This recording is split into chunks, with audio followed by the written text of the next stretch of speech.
May mga bagay na kahit gusto mo, kailangan mong bitawan. May mga tao na kahit napapasaya ka, ay kailangan mong iwasan.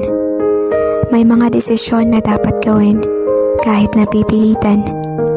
At may mga pagkakataon na kapag ginawa mo ang tama, ikaw ang mahihirapan.